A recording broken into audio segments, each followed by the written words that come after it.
നമ്മുടെ ഫേസിലെ കരുവാളിപ്പൊക്കെ മാറ്റിയിട്ട് സ്കിൻ നന്നായിട്ട് ബ്രൈറ്റ് ആക്കാനായിട്ടും അതേപോലെ തന്നെ ചുളിവുകളൊക്കെ ഉണ്ടെങ്കിൽ ചുളിവുകളൊക്കെ മാറ്റാനായിട്ടും സ്കിൻ ഒന്ന് ഗ്ലോ ആയിട്ടിരിക്കാനായിട്ടും ഡ്രൈനസ് ഒക്കെ ഉണ്ടെങ്കിൽ ഡ്രൈനസ് ഒക്കെ മാറ്റാനായിട്ടൊക്കെ പറ്റുന്ന നല്ല ഹലോ ഫ്രണ്ട്സ്, എല്ലാവർക്കും പുതിയൊരു വീഡിയോയിലേക്ക് സ്വാഗതം. എല്ലാവരും സുഖമായിട്ടിരിക്കുന്നെന്ന് വിശ്വസിക്കുന്നു. അപ്പോൾ ഇന്നത്തെ വീഡിയോ എന്ന് പറയുന്നത് നമ്മുടെ ഫേസിലെ ടാനൊക്കെ ഉണ്ടെങ്കിൽ ടാനൊക്കെ റിമൂവ് ആക്കാനായിട്ടും സ്കിൻ നന്നായിട്ട് ബ്രൈറ്റ് ആക്കാനായിട്ടൊക്കെ പറ്റുന്ന നല്ലൊരു ഫേസ് പാക്കിൻ്റെ വീഡിയോ ആണ്. അപ്പോൾ ഈ ഒരു ഫേസ് പാക്കിൻ്റെ മെയിൻ ബെനിഫിറ്റ്സ് എന്ന് പറഞ്ഞു കഴിഞ്ഞാൽ നമ്മുടെ ഫേസിലെ പാടുകളൊക്കെ ഉണ്ടെങ്കിൽ അതൊക്കെ മാറ്റാനായിട്ടും മുഖക്കുരു വന്നിട്ടുള്ള പാടുകളൊക്കെ ഉണ്ടെങ്കിൽ അതൊക്കെ മാറ്റാനായിട്ടും അതേപോലെ ഡ്രൈനസ് ഒക്കെ ഉണ്ടെങ്കിൽ ഡ്രൈനസ് ഒക്കെ മാറ്റിയിട്ട് സ്കിൻ നന്നായിട്ട് സോഫ്റ്റ് ആക്കാനായിട്ടും ഈവൻ ടോണാക്കി വെക്കാനായിട്ടൊക്കെ ഒരുപാട് ഹെൽപ്പ് ചെയ്യും. നിങ്ങളൊരു 40 വയസ്സൊക്കെ കഴിഞ്ഞവരാണെങ്കിൽ എന്താണെങ്കിലും നിങ്ങളുടെ ഫേസിൽ നന്നായിട്ട് ചുളിവുകളൊക്കെ വീടാനായിട്ട് തുടങ്ങും, സ്കിൻ നന്നായിട്ട് ഇടിഞ്ഞു തൂങ്ങാനൊക്കെ തുടങ്ങും. അപ്പോൾ ഈ ഒരു സ്കിന്നിനെ നന്നായിട്ടൊന്ന് ടൈറ്റൻ ചെയ്യാനായിട്ടും സ്കിന്നൊന്ന് യങ്ങാക്കി വെക്കാനായിട്ടൊക്കെ പറ്റുന്ന നല്ലൊരു ഫേസ് പാക്കാണ്. ഇത് നമുക്ക് ഡെയിലി ചെയ്യാൻ പറ്റുന്ന ഒരു ഫേസ് പാക്കാണ്. എന്താണെങ്കിലും നിങ്ങൾ ഒരു തവണയെങ്കിലും യൂസ് ചെയ്ത് നോക്കുക. ഒറ്റ തവണ യൂസ് ചെയ്യുമ്പോൾ തന്നെ നമുക്ക് നല്ലൊരു ചേഞ്ച് കാണുവാനായിട്ട് പറ്റും. അപ്പം നമുക്ക് നേരെ വീഡിയോയിലേക്ക് പോകാം.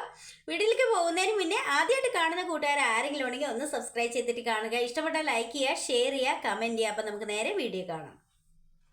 അപ്പോൾ ഈ ഒരു ഫേസ് പാക്കിൻ്റെ മെയിൻ ഇൻഗ്രീഡിയൻ്റ് എന്ന് പറയുന്നത് അരിപ്പൊടിയാണ്. അപ്പോൾ ഞാൻ 1 സ്പൂൺ അരിപ്പൊടിയാണ് എടുത്തിരിക്കുന്നത്. അരിപ്പൊടി നമ്മുടെ സ്കിൻ നന്നായിട്ട് ബ്രൈറ്റ് ആക്കാനായിട്ടും ചുളിവുകളൊക്കെ ഉണ്ടെങ്കിൽ ചുളിവുകളൊക്കെ മാറ്റാനായിട്ടും സ്കിൻ എങ്ങാക്കി വെക്കാനായിട്ടൊക്കെ ഒരുപാട് ഹെൽപ്പ് ചെയ്യും. അടുത്തായിട്ട് ഞാൻ ചേർത്ത് കൊടുക്കുന്ന കോക്കനട്ട് ഓയിലാണ്. അപ്പം ഞാൻ 1 സ്പൂൺ കോക്കനട്ട് ഓയിലാണ് ചേർത്ത് കൊടുക്കുന്നത്. നമ്മുടെ സ്കിന്നിലെ ഡ്രൈനസ് ഒക്കെ മാറ്റാനായിട്ട് ഒരുപാട് ഹെൽപ്പ് ചെയ്യും. അടുത്തായിട്ട് ഞാൻ ചേർത്ത് കൊടുക്കുന്ന കോഫി പൗഡറാണ്. 1 സ്പൂൺ കോഫി പൗഡറാണ് ഇട്ട് കൊടുക്കുന്നത്.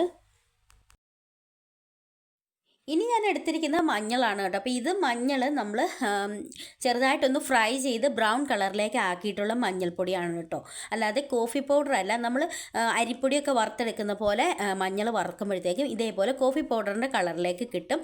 ഇങ്ങനെ എടുക്കുമ്പോഴത്തേക്കും നല്ല എഫക്റ്റീവായിട്ടുള്ള റിസൾട്ടാണ് നമുക്ക് കിട്ടുന്നത്. അതേപോലെ തന്നെ സ്കിൻ നന്നായിട്ട് ബ്രൈറ്റ് ആക്കാനായിട്ട് ഒരുപാട് ഹെൽപ്പ് ചെയ്യും. അപ്പം ഞാൻ ഇതിൽ നിന്നൊരു 1 സ്പൂൺ മഞ്ഞൾപ്പൊടിയാണ് ഇട്ട് കൊടുക്കുന്നത്. അടുത്തായിട്ട് ഞാൻ എടുത്തിരിക്കുന്ന പാലാണ്. പാൽ നമ്മൾ ഇതൊന്നും മിക്സ് ചെയ്യാൻ എത്ര വേണോ അത്രയും പാലൊഴിച്ച് നന്നായിട്ട് മിക്സ് ചെയ്തെടുക്കാം. അപ്പോൾ ഈ എല്ലാ ഇൻഗ്രീഡിയൻസും കൂടെ നന്നായിട്ടൊന്ന് മിക്സ് ചെയ്തെടുക്കുക. ഇത്രയേ ഉള്ളൂ നമ്മുടെ ഫേസ് പാക്ക്. ഈ ഒരു ഫേസ് പാക്ക് നമുക്ക് ഡെയിലി ചെയ്യാൻ പറ്റുന്ന ഫേസ് പാക്കാണ്. ഡെയിലി ചെയ്യുകയാണെങ്കിൽ നമ്മുടെ സ്കിൻ നന്നായിട്ട് ബ്രൈറ്റ് ആക്കാനായിട്ടും ടാൻ റിമൂവ് ആക്കാനായിട്ടും അതേപോലെ തന്നെ പിഗ്മെൻറ്റേഷനൊക്കെ ഉണ്ടെങ്കിൽ പിഗ്മെൻറ്റേഷൻ മാറ്റാനായിട്ടും ഡ്രൈനസ് മാറ്റിയിട്ട് സ്കിൻ നന്നായിട്ട് യങ്ങാക്കി വെക്കാനായിട്ടും സോഫ്റ്റ് ആക്കാനായിട്ടൊക്കെ ഒരുപാട് ഹെൽപ്പ് ചെയ്യും. അപ്പോൾ എല്ലാവരും ഒന്ന് ട്രൈ ചെയ്ത് നോക്കുക. ഇനി ഞാനിത് ഫേസിൽ അപ്ലൈ ചെയ്ത് കാണിക്കാം.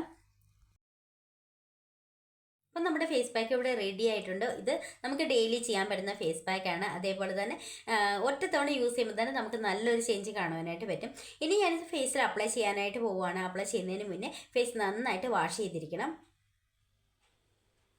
നിങ്ങളൊരു 40 വയസ്സൊക്കെ ആയവരാണെങ്കിൽ നിങ്ങളുടെ സ്കിന്നിലെ ഡ്രൈനസ് ഒക്കെ മാറ്റാനായിട്ടും ചുളിവുകൾ മാറ്റിയിട്ട് സ്കിൻ എങ്ങാക്കാനായിട്ടൊക്കെ ഒരുപാട് ഹെൽപ്പ് ചെയ്യും. പിന്നെ ഇതേവരെ ഒരു സ്കിൻ കെയറും അതേപോലെ തന്നെ ഫേസ് പാക്കുകളും ഒന്നും അപ്ലൈ ചെയ്ത് നോക്കാത്തവർക്കും ഇതൊന്ന് ട്രൈ ചെയ്ത് നോക്കുക. ഒറ്റ തവണ യൂസ് ചെയ്യുമ്പോൾ തന്നെ നമുക്ക് നല്ലൊരു ചേഞ്ച് കാണുവാനായിട്ട് പറ്റും.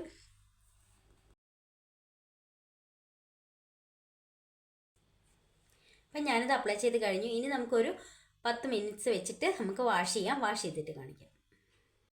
അപ്പോൾ ഞാൻ ഫേസ് നന്നായിട്ട് വാഷ് ചെയ്ത് വന്നിട്ടുള്ളതാണ്. അടിപൊളി റിസൾട്ടാണ്. സ്കിൻ നന്നായിട്ട് ഗ്ലോ ആയിട്ടിരിപ്പുണ്ട്. അതേപോലെ തന്നെ നമ്മുടെ ഫേസിലെ ടാനൊക്കെ റിമൂവ് ആക്കിയിട്ട് സ്കിൻ നന്നായിട്ട് ബ്രൈറ്റ് ആക്കാനായിട്ട് ഒരുപാട് ഹെൽപ്പ് ചെയ്യും. അപ്പോൾ എല്ലാവരും ഒന്ന് ട്രൈ ചെയ്ത് നോക്കണം കേട്ടോ, അത്രയ്ക്ക് റിസൾട്ടാണ്. നമുക്കിത് ഡെയിലി ചെയ്യാൻ പറ്റുന്ന ഫേസ് പാക്കാണ്. അപ്പോൾ എല്ലാവരും ട്രൈ ചെയ്ത് നോക്കിയിട്ട് റിസൾട്ട് കമൻറ്റ് ഇടുക. അപ്പോൾ അടുത്ത വീഡിയോയിൽ കാണാം. ബൈ.